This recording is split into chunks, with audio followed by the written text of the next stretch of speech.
Welcome back, everyone. This is Greg Miller with a 2020 summary and roll-up of the tender offers that I did over the past 6 months. Check it out. Hey, everyone. This is Greg Miller from Spinoff Investing Simplified. I'm your host here at Spinoff Investing Simplified's YouTube channel. And I appreciate you stopping by and taking a look around. If you appreciate this video or any of the others, please subscribe to our channel. We would love to have you along. We also appreciate your comments, and smashing that like button helps us out with the YouTube algorithm. We sure appreciate your time with us and hope you enjoy this video. Thanks a bunch.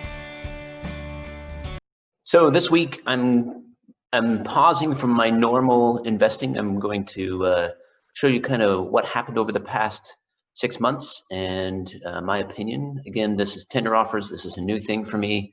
I've only spent 6 months at it, so I can't guarantee that this type of return will be the same as what I've had in the long term. But it is something to, I wanted to do a quick review just to kind of see why I'm interested in this and why I think that this might be a good long-term position for me until I get a little bit bigger in my investing.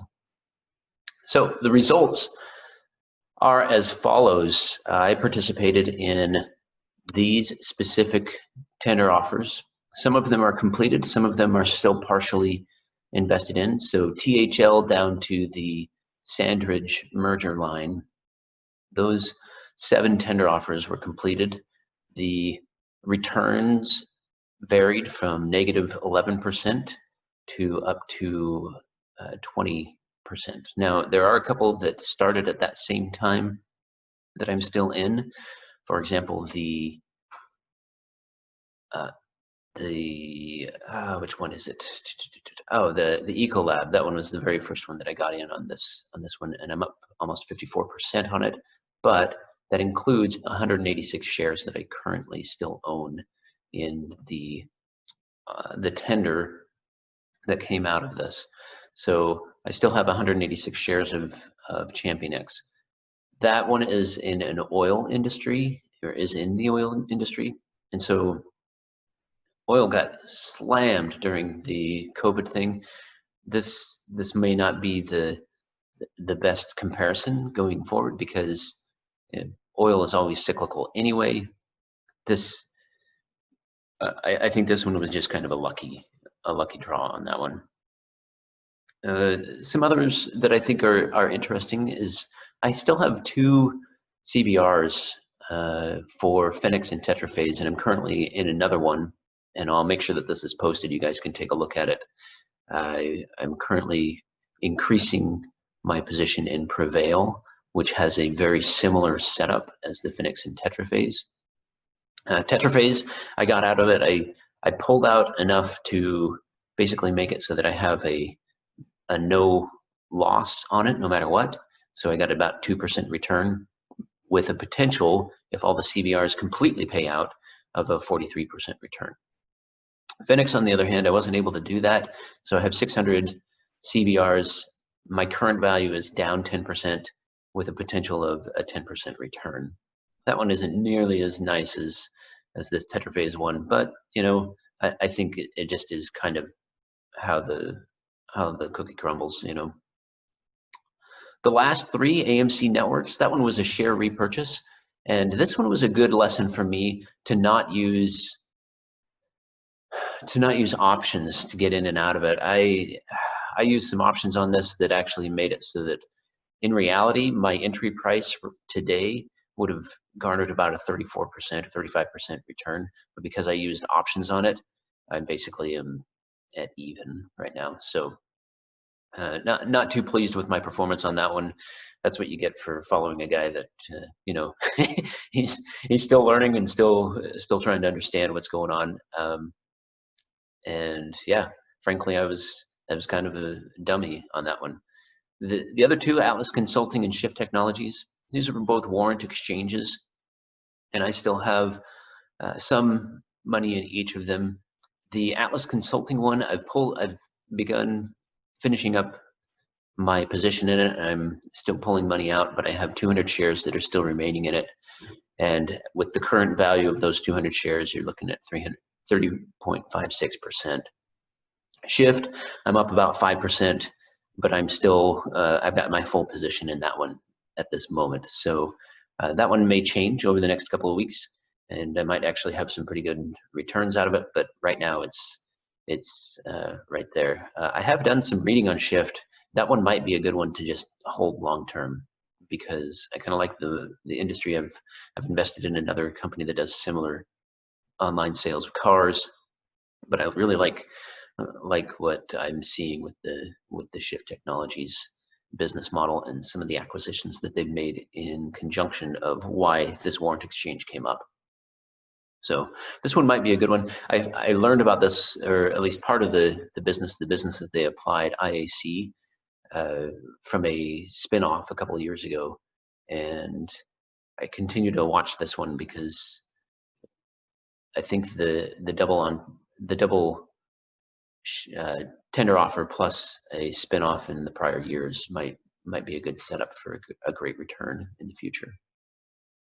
All in all, you can see how I wasn't necessarily perfect on this, and in fact, I think the biggest lesson is some of the lessons that I learned, like the Sandridge merger. That one, I should have done a little bit more reading on it. I was kind of getting a little bit lackadaisical, and that's actually one of the things that I noticed, and that's some feedback from myself this year, is I got a little bit lackadaisical on some of my analysis throughout the year as I started seeing these returns just happen over and over again. And so just like we had the return from about March to the end of the year, where the stock market just exploded after the 20% drop over the coronavirus scare, I also kind of got a little bit of hubris on this, and it's something that I need to look back at and identify, hey, I need to pay attention to what I'm doing a little bit more. And that's part of the reason why I think it's important for me to take the profits as they come. If I have enough profits to keep some long-term positions in there, for example, like the Ecolab, then maybe do that. But the goal on this is to maintain current investment value with the potential of long-term returns. And that's kind of how I'm looking at this, and that is my perspective on the tender offers. Some final things. I concluded that mergers carry an increased risk just because of my own experience. It doesn't seem like the risk is worth the reward on what's going on with that unless I get in prior to the tender offer. The odd lots seem to be a great area to participate in if it's big enough. A lot of my returns this year came from that one odd lot with the let's see, I'll go back. It's the Champion X Ecolab odd lot tender that was also part of a merger. But that's another thing to pay attention to. The more complex these are, if you can dig into them and understand them, that's where you could really find some good opportunities. There was definitely an element of luck by holding my shares, and so I can't look at this and say, oh, this is a typical year with it because 6 months I've doubled my money. No, that's not going to happen. That can't happen every single time. That's just what I'm telling myself, because it just doesn't seem. It seems too good to be true. Basically, is what it says to me. Finally, I also think that the jury is out on the CVRs. I haven't yet had a CVR come to the full end of its life cycle, and so I don't know if these are really worth me putting my time and effort into. So I'll watch them. I kind of like the idea of getting into the CVR and then having no money invested in it. I basically have all my capital that I initially put in out, but at least having a little bit of potential return on the future. And then finally, I've been doing this YouTube channel since basically the COVID scare kind of hit hard.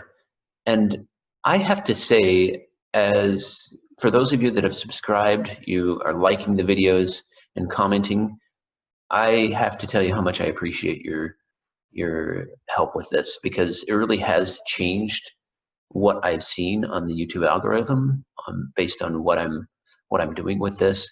And I'm starting to get some traction here that I wouldn't have gotten if you had not been doing those things. So I really appreciate everything that you have done in this area. And it is definitely causing me to think, okay, I need to spend some more time on this and be a little bit, get better and better at it. So thank you very much for that. That made it for a great year for me. It motivated me to keep doing this every single week, which for me personally as an investor, I kind of need that, because I'm not going to do it if I don't feel like it's helping anybody else. It's just who I am. And then, as always, comment below if you have any questions, and thanks a bunch for watching. We'll see you next week. As we finish up, we have one final note for you. This video was made for educational purposes only. Any companies mentioned in this presentation were discussed for educational purposes only. Discussing such companies and the specifics about them is for illustrative purposes only and not a solicitation to purchase them. We recommend that you conduct your own research and identify why you might want to own the company yourself before you commit any funds. We also recommend that you seek the services of a financial advisor that has considered your situation as your fiduciary. May your education here grow your knowledge, improve your personal investing performance, and give you the confidence to take control of your future. Thanks.